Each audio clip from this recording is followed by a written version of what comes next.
You've just landed inside Launch Street, the Innovation Podcast, where we interview top innovators out there shaking things up so you can innovate and differentiate and get further, faster in this crazy, cluttered world. And now, innovation thought leader and your super fly host, Tamara Kleinberg. Hello, everyone. I am so excited for today. I have a rock star on for you to learn from. I am here with Kris Boesch, who is the CEO and founder of Choose People, a company that transforms company cultures, increases employee happiness, and boosts the bottom line. The Choose People 360-degree culture audit is based on over 1,000 hours of research. Boesch conducted with the Industrial Organizational Psychology Department at Colorado State University. She is also the author of Culture Works, How to Create Happiness in the Workplace. Prior to Choose People, Boesch was the CEO of Exodus Moving and Storage. Under her leadership, Exodus became the largest mover in northern Colorado with a turnover rate nearly 40% less than the industry average and a bottom line twice that same average. Kris is also a proud mother, dancing diva, and a dog lover. Kris, thank you so much for being on with us. Tamara, thank you so much for having me. And I just feel like I have to tell everybody, part of the reason why I'm so excited is I've known Kris forever, and I know the incredible work that you do. And so it's great to have you here. But let's back up for the audience, for the community. Tell us a little bit about your background and how you became an expert in the workplace culture. So it's interesting, Tamara. As you mentioned in my intro, so I used to run a moving company. And when I first came into that moving company, it was quite honestly crazy dreadful, where like people were just yelling obscenities at each other, and not in that like, yo, we're tight way, but like in that like, I'm going to take you out.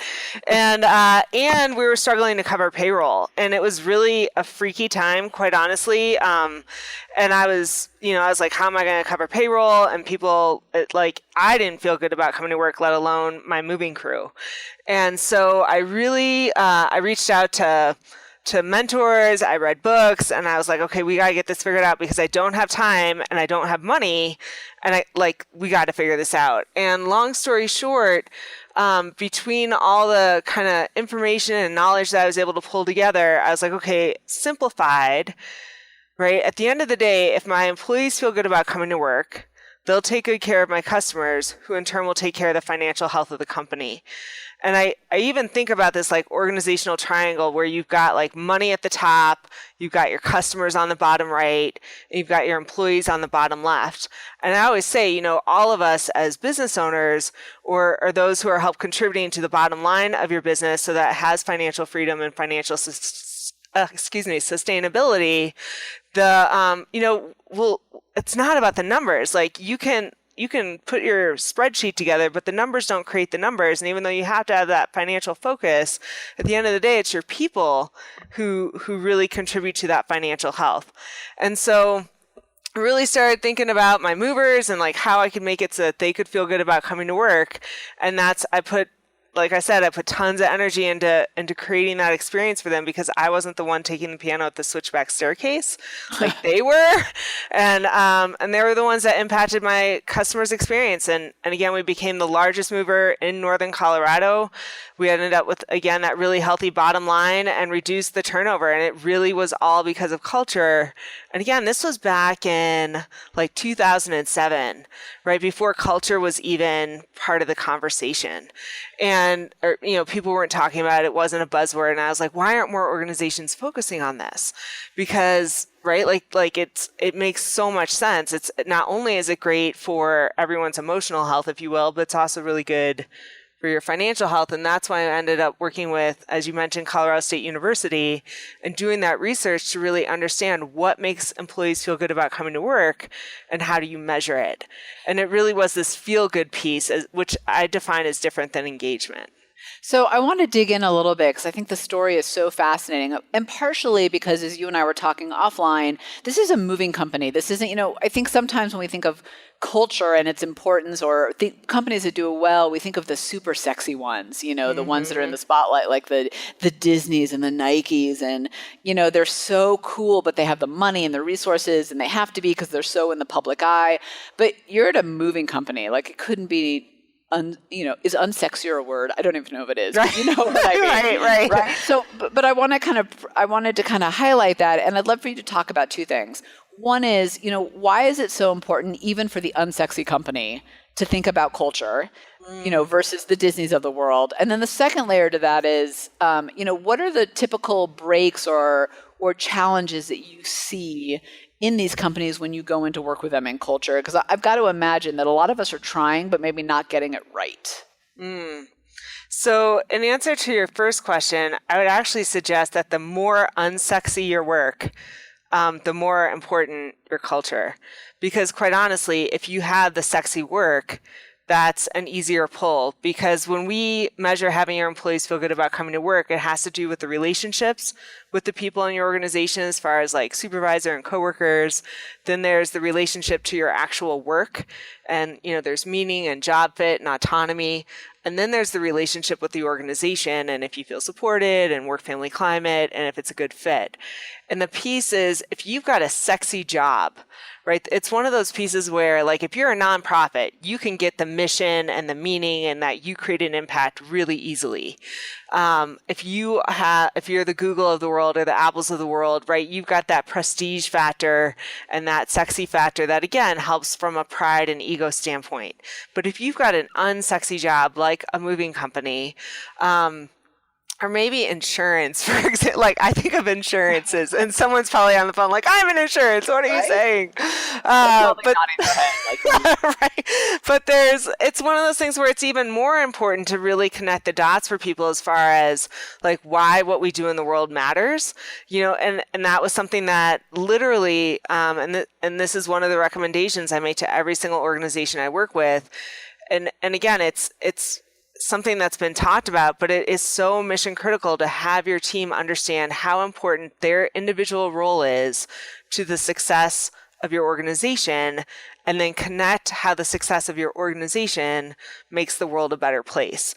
And that's why that mission, that why, that warm, gooey center has to literally give people goosebumps, because that's a pride factor where, maybe I'm stamping papers all day long. That's all I do, but I'm inspired by what stamping papers accomplishes and what it makes happen and what's the ripple effect and those sorts of pieces. And every time, and I could give you an example, like when I would do orientation with my crew guys, and if you can do a thought bubble of a mover, like it's actually pretty accurate. So, so I'd have these guys in orientation, they'd be kind of slouching, hanging out, being like, I'm just here to get a paycheck, like, can we get on with it, lady?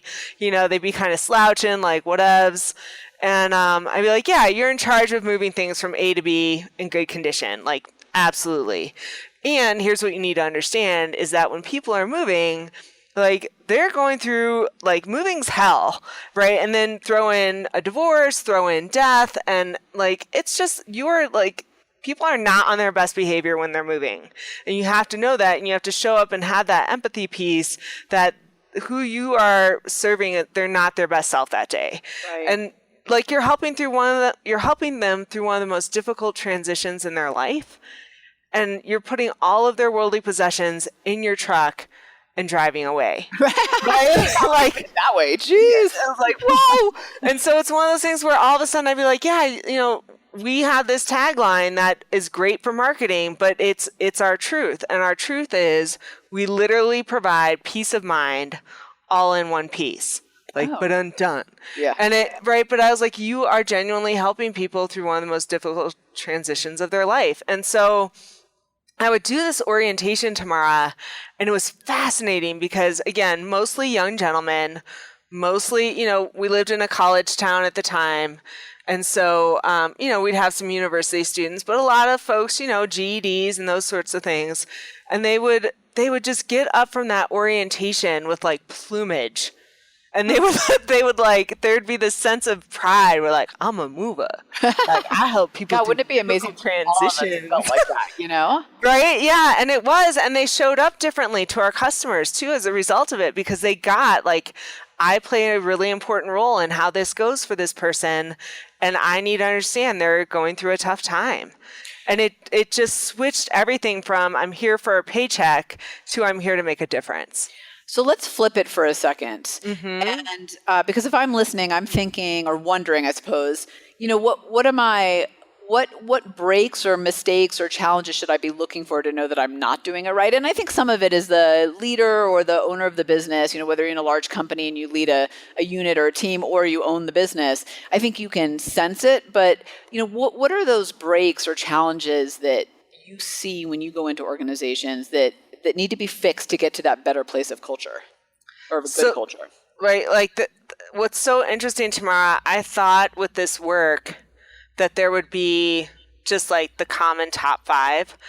And there are in some ways, right? Like there's silos where like each department is in their own little world and they're thinking as long as we're doing good, it doesn't matter how the rest of the team is doing, or like literally spitballs over cubicles, like not in a like playful way, gross, where you've got a lot of drama and a lot of gossip, where you've got a lot of inefficiencies where, expectations are pretty mediocre. No one's really held accountable. So everyone shows up, they do an okay job, they call it a day. There's no real energy or excitement. There's where people just don't feel like anyone cares. I mean, that shows up a lot, or where they don't feel appreciated or they don't feel challenged. But I mean, it's one of those things, if you have an extraordinary workplace culture because you feel good about coming to work. You're excited about going to work and working with your team and working on the challenging initiative that's at hand and being strategic and being successful as an organization, as compared to, right? Like I always say, it's the difference between walking into the front doors of like the DMV, right? Or Disney. Like it's like, energetically what it feels like if there's smiles, if there's laughter, if there's that synergy and energy of people working really hard, as to compared to being kind of gray and gloomy and snitchy, and it's an energy drain rather than an energy fill. So I always just say, like, literally, what is the energetic force field when you walk into your organization? Because in some ways, like, that's the emotional health of what you're looking at. Yeah. Without giving away any confidential information, is there anything you can share around, because I know that, some of the work that you do is it's, for lack of a better way to say it, it's sticky. It's those really challenging situations where you go in and you're like at the DMV going, oh my God, what has happened in this workplace? Whoa. Right? Like, whoa, the energy here is so thick, you could cut it, like it's so bad. What are some of those things that you've seen really help turn those situations around? The very first thing that has to happen, Tamara, whenever there's what I say, there's a huge elephant in the room. Let's say you've got 2 departments that really aren't getting along, or even 2 key individuals, or maybe there's some baggage from the past, or your millennials and your boomers aren't getting along, whatever it is, whatever disunity or whatever because when I'm like, okay, you guys, what's in the space, right? Why is this the way it is? I usually get a pretty long laundry list, but there's usually 1 or 2 in there that are huge that some of the smaller pieces come away from. And what I say is, like, listen, if you're in leadership, at the end of the day, like, you have to own this. You have to own where it's at right now, because people will be like, oh, can't they just let it go? Or why don't they just move on? Or like, people just have to get over it, whatever it is. And the truth of the matter is, until it's owned and acknowledged by leadership, it will not be let go. It will not just go away. It festers and it gets gross and nasty and procreates and right, those sorts of things. And so, quite honestly, the very first thing that you can always do if you have a toxic culture, right? And I do have clients that are like, hey, we're a B and we want to be an A plus, right? Where they're like, it's not horrible, but like, we're just missing some of that extra goodness. And then I've got the ones who are like, no, like, we literally are terrified that someone's going to go postal. And I kid you not, Tamara, I don't think I've ever shared this with you. I was giving a presentation to a team, the entire team. I was doing a training, and they let someone go that day, and they had to lock down the place where I was presenting. Oh my gosh. Yeah, it was crazy. So the very first thing is to own it, right? Is as leadership, be like, listen, like, I really want to acknowledge that this has been a tough place to work the past few months, or some cases the past few years, right? That there's been some things that have never ever gotten cleaned up that I just need to own the impact that it's had on the team. And I really want to, like, there's an apology there. Like, I really want to apologize for it. And I've literally helped leadership write talking points and I'm like, it's got to be real, right? It's got to come from your heart. It's got to come from your gut, because if you don't own it, you cannot turn it around. You can't come in with rainbows and butterflies and be like, hey, everybody, because it's insincere, right? It doesn't acknowledge the pain or the frustration or the disunity or the lack of accountability or the anger outbursts that were allowed, again, there's so many different pieces, the gossip that was allowed to really hurt different individuals within the team. There's three things I'm hearing you say, correct me if I'm wrong, that I think are really important for Launch Street to pay attention to. And one is that it really is about that accountability, isn't it? I mean, you can't just brush under the rug the shit that's happened. And for whatever reason it's happened, whatever it is to your point. And I think the second part of that is that authenticity of really, meaning the message and coming from wherever you're standing and not just, kind of coming up with the canned statement. And the third piece I think is really interesting, that you've kind of hinted to over and over again, is it sounds like a lot of what makes a great work culture, or at least maybe the output of it, is people who feel like they are contributing to the greater cause or the greater vision of the organization up and down the organization. Would you say that that's true, that it really is about people feeling like they're contributing in the end? So absolutely, Tamara. So I look at it as a three-pronged way of looking at what creates an extraordinary workplace culture, and that's one of the three. So I talk about where people really have to feel like they're known as individuals and cared about as individuals, and people are stand for one another's success and know if I like strawberry versus chocolate ice cream and what my dog's name is, to matter, where I feel like my work matters, I make an impact, and that's kind of what you were just referring to. And then last is this sense of feeling included and this sense of belonging and shared identity and a little bit of tribe. And that accountability piece actually plays really heavily into that, because when you define the character and competency that you allow on your team, like what's allowed and what's required and what the expectations are, there's a pride factor of like, not just anybody gets to be on this team, right? And so so absolutely. And I would just say there's these other two pieces that are also really important. Yeah, you're absolutely right. They all are. I would love for you to share a story that you once told me, and because I just thought it was so powerful. I think it's in your book as well, but correct me if I'm wrong. Sometimes I get our conversations and what I read. I get confused in my head.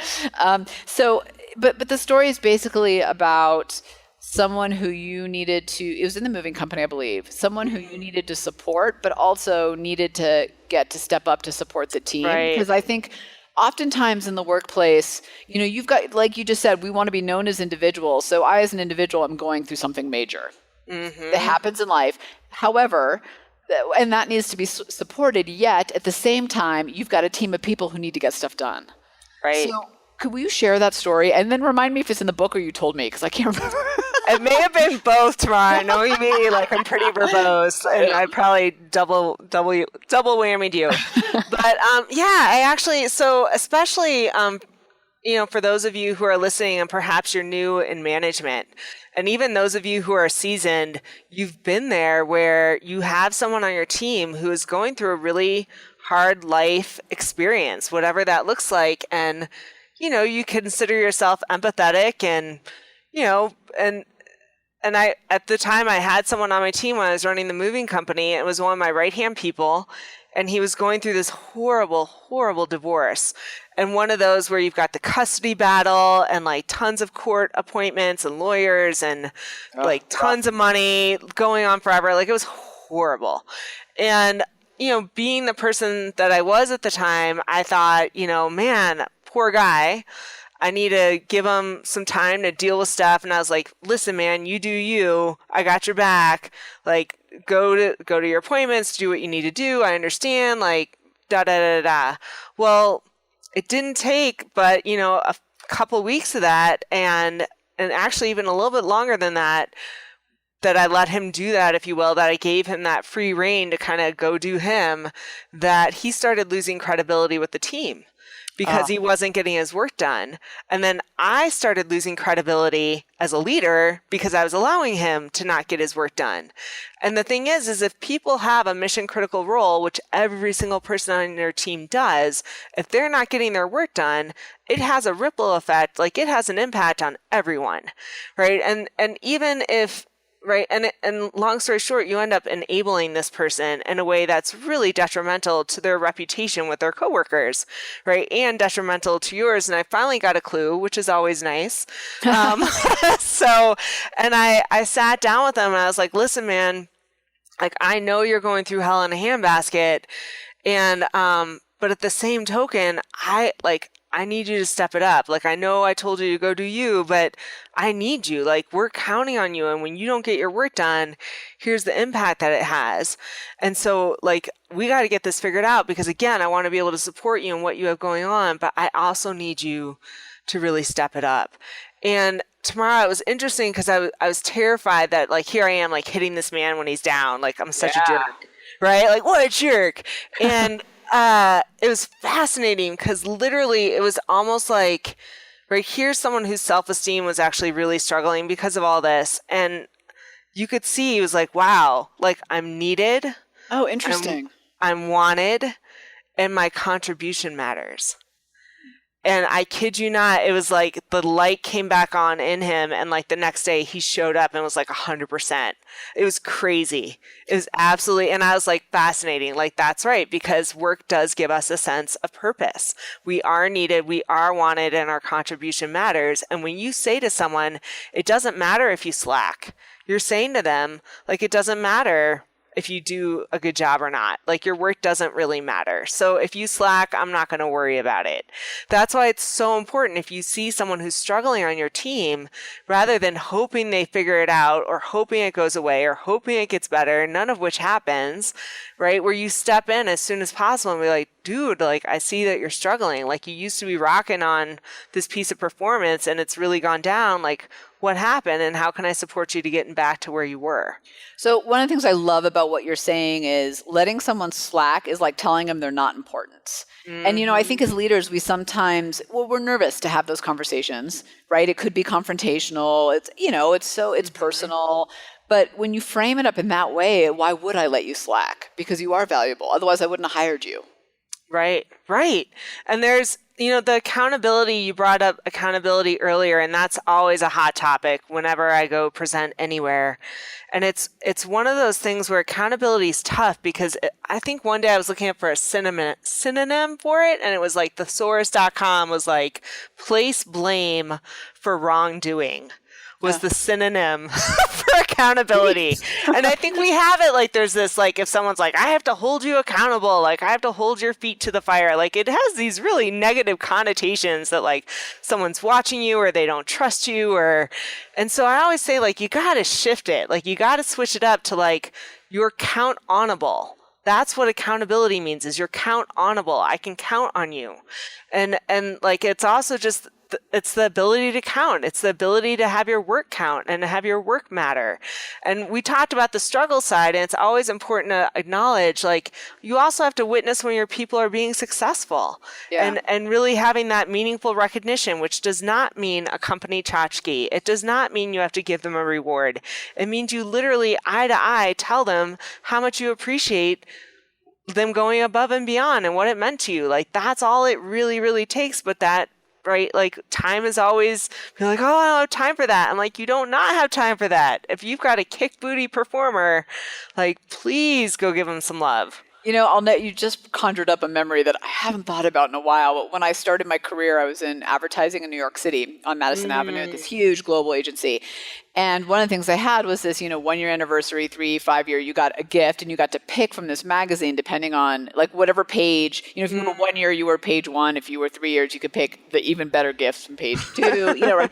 So I didn't make it past 18 months, so I never got the good gifts. But I remember on my first year, my manager on the team I was on gave me the magazine and said, congratulations, we really value you, pick something. And I was so disappointed.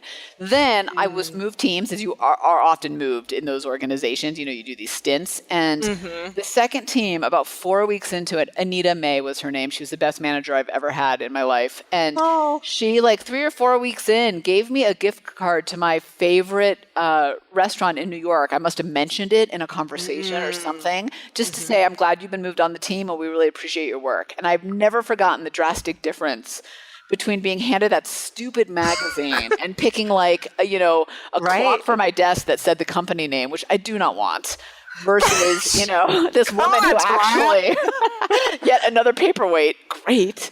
So, but to what you're saying, I'd forgotten about the difference, but how important that is. And that's the known piece, right? Yeah. When I talked about known, matter, and included, like she knew you, like she picked up on that you mentioned that you love that restaurant. Yeah. So that's why it was meaningful, because you're like, this is actually something that's like she sees me. Yeah.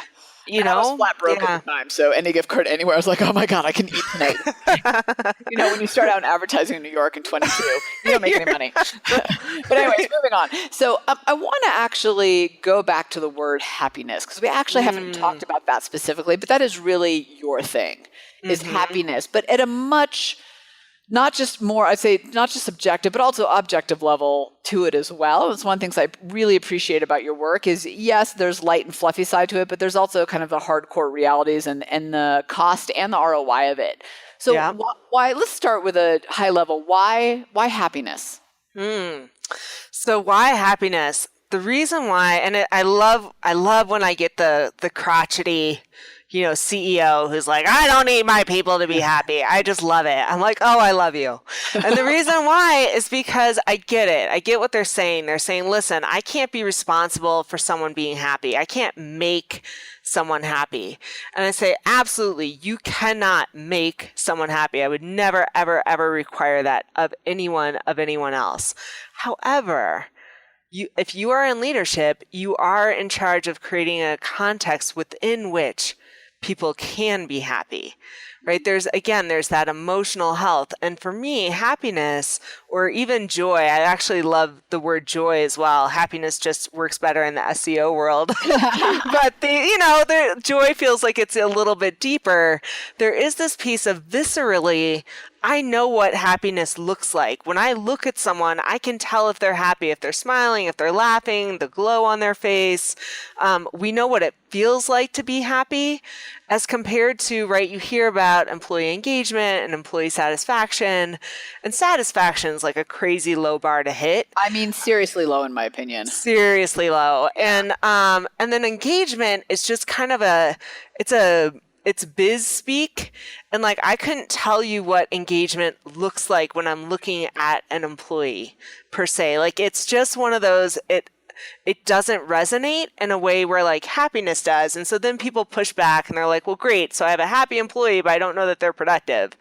And it's one of those things, well, actually you do, because if someone's not productive and you're having conversations with them about how they're not meeting performance expectations and they continue to not be able to meet them, they're not going to be happy, right? They're going to struggle because they're going to know that they're always coming up short as far as being able to contribute to the team. But talking a little bit about the return on investment, because this is the other thing I do talk about, is the return on investment of happy employees. Because again, people are like, oh, this is rainbows and butterflies, like nice to have, culture's nice to have, I don't have to have it. Like, is it really that important? And literally, I mean, I did a whole bunch of pulled together kind of all the research that's out there on this and took all the numbers. And I was like, okay, so if you have a $40,000 annual salaried employee, and that employee is unhappy, they will cost you an additional $39,000 to your bottom line per year. Oh, good God. And that's conservatively. Now, if that same employee is happy, they will contribute an additional $21,000 to the bottom line, which is a $60,000 spread or a 1.5 multiple of their salary. And so the good news is that if you're like, well, my people aren't unhappy, the good news is you're not losing that 39, right? But if they're not happy, you're not benefiting from that 21. And so it's just from a financial standpoint, and those, again, Tamara, I kid you not, that those are conservative numbers. And again, I've got the whole breakdown. If you've got a CFO that you're like, I want to take this to them, and it's got all the stats for your analytical types. So on my website, you can literally down the return on investment of happy employees, the calculation, and all the stats, because I think it really is important for people to see, like, in fact, in black and white, happiness is there's a crazy return on investment to companies that have happy employees and organizations that have happy employees, like the financial freedom that's created by it. Like, and it's a no-brainer because it's not about throwing money at your people. It's not about having crazy perks. It's not about having the tornado slide, right? Like, it really isn't. It truly is about just having your people feel known, matter, and included. And that's not about throwing money at them. Yeah, it's interesting. The organizations that we work with over in Launch Street, I'd say that, and the ones that have a good culture and they're, we're adding that layer of innovation, they don't have ping pong tables. So the whole, when I go in and I see the ping pong table, the beer truck, and the slide, I actually get concerned. Right. Like, dude, not as good as you want them to be. No. Otherwise, you wouldn't have had to spend all the money on that crap that nobody uses. So, right. I'm not saying you shouldn't have some fun. Yeah, but it really, I don't know, it feels like it is at the end of the day. And I have to assume, right, that it's how you are in life. If you are happy and you feel like you're contributing and you feel known and you have your like the three prongs you were talking about, then you're more productive. And I would have to imagine, I don't know how you quantify this, and maybe you have, but if you are okay in terms of your culture, you may not be losing the money, but I would venture to say that there is an opportunity cost that you don't even realize because your employees aren't going after those big ideas. They're not stopping to solve those frustrations in the day. They're not looking for new ways to build revenue. Unlike a happy employee that's probably actually looking for those things more proactively. Well, and you know what's interesting when you say that, Tamara? So one of the stats that contributes to, all of those numbers is that employees who are happy make 26% fewer mistakes. Wow. Right? And it's one of those like, wow. And I thought about that, like, paying attention. Right. It's because they don't care. Yeah. Right. It's not because you're out intentionally trying to break things, but it's like you just don't care. You just don't put the attention towards it. And I'd say the same thing with innovation, right? And your brilliance and working with organizations is that if I don't care, why would I bother? Why would I innovate? Exactly. Like, if I don't care, like, why am I even going to try? Like, right? Like, innovation requires caring.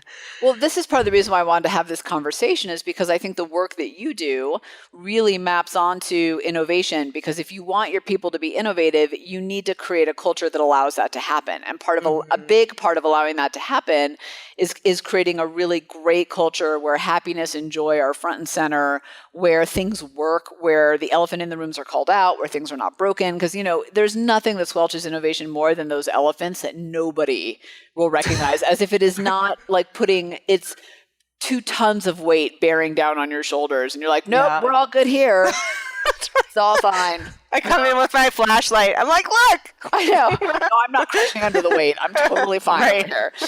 So that's part, to kind of loop it together for the community. That's part of the reason why I wanted to have this conversation is I think that happiness and innovation really do go, in your definition of happiness and how it matters and how the outcome from it matters with innovation. The other thing that you talk a little bit about is finding your secret sauce and how important that is. What does that mean? So I'm not of the belief, right? Not every workplace should have the same culture. There's a reason why lots of different cultures work really, really well for those organizations. And so within that, if I have an organization that I'm working with, and let's say they're actually doing pretty darn good, they're doing pretty darn great from a culture standpoint, one of the first things I always recommend to them is like, oh my goodness, like it's working. The secret sauce is working. The magic is here. Capture it. Like, what are all the ingredients that go into your secret sauce? Why do you have an extraordinary workplace culture today? Because there will come a day when things don't feel quite right? You walk into those front doors of your organization and it's not quite as snappy, right? It's not quite as energized. And what you can do is you can literally go back to your ingredients list and be like, what's missing, right? What are we missing? The oregano, the cinnamon, and our chili, like what's missing here? And then again, look to add it back in, because there's a lot to be said for capturing what's working. And of course, always if you can expand on it, but the first step is really just to capture it. Well, I never really thought of it that way, but you're right. And then you can see when things are going wrong and you can say, hold on. And, if I understand you correctly, it's not, happiness isn't everybody comes today acting like a cheerleader. No. Mm-mm. Nope. So, yeah, go ahead. Right. Yeah. Because like all my engineering folks that I work with would hate my guts. Like they'd be like, hey, get that lady out of the building. Yeah. So, yeah. Yep. No, not at all. So that's really, I just have this vision in my head now of engineers in cheerleader outfits. It's just not good. No. Talk a little bit about your book, Culture Work. So I just, I have to say I had the privilege of doing a pre-read, and it is phenomenal. And I was sad to give it back with my edits because I wanted to keep it, because it really felt like a more of a tool book, something I could reference often versus one of those books that you're like, God, I totally agree. Happiness and culture and joy do matter. And then you put it away. So talk a little bit about the book, why you wrote it, what we can find in there. Oh, thank you. So the Culture Works book is really intended to be a how-to guide. It really is, because I think a lot of organizations are like, yes, we would like to have a better culture. And we hear a lot of, why that's important and a little bit of the what around it, but not that, like, how do you actually create it? And my whole intention with writing the book, along with the workbook, was really to support teams and managers and leaders of teams to be able to have the tools so that they can, if you've got those millennials and boomers that aren't getting along, if you've got old baggage that you can't seem to get rid of, if you have these silos, if you're not sure how to do appreciation in a way that's meaningful. I mean, there's so many different pieces that are in there, but it's like this hands-on, here's how you go make it happen. And it really, this work is so important to me. Having people feel good about coming to work is really important to me. There's no reason for them not to. And I just wanted to have a bigger impact. I just wanted to get to more people, right? When you're a single individual, and there's lots of people doing this work that are fantastic at it. And again, just trying to be part of the shift in our nation so that literally when you go to a cocktail party, which I don't even know who has those anymore, but you go to I should have one of those. I'll have one of those. I'm inviting you tomorrow. Perfect. So, you go to gown. Please set up house. When you ask someone like, how do you like your work? It stinks, right? Because like 8 out of 10 times people are like, oh my gosh, my work sucks. I hate my boss. I've got this coworker, right? Like it's boring. It's so disheartening to me. And ultimately at the end of the day, I literally want to shift the national conversation around work from woe to joy. Like I just don't, there's no reason not to, because again, it helps our communities and it helps the financial health of the businesses, which also helps our communities. So, that's why I wrote it. And it really is intended to be like, go make it happen, Captain. Like, here's ABC, like run with it. Yeah, I'm looking forward to it being public and live on Amazon so I can actually just go buy it again, because I had to give you back my copy. It's like, no, I want it back. Well, but will you share you and I talked about a moonshot goal. I don't know if you've gone public with that at all, but if you have, will you share that? Because I think it is really inspiring how big of an impact you're really talking about trying to make here. So my moonshot goal, my vision for Choose People really is to help shift that national conversation. And one of the things for the tipping point for a conversation to shift is 14% of the population. And if you look at the worker population, 14% is 17.6 million people have to be talking about having joy in their workplace for us to start shifting it. And I'm pretty confident I can make 1 million, that I can reach 1 million people, by hook or crook, with the book, with podcasts, you name it, to really shift it towards joy by let's see, we've got 2020, the end of 2020. So that is the master plan, is Choose People is contributing to that effort, because again, a lot of people are working towards it. I want it so bad. I want it so bad. And I also want to say, Tamara, let me just say real quick, is that if you are interested in purchasing the book today, you can go to our cultureworksbook.com website and order it today. It is pre-order. We're actually officially, well, I guess by the time this comes out, go on there and purchase it. And we'll put a link in the show notes, just so you know. And you also have a little bit of an extra bonus possibility for our listeners, so share that.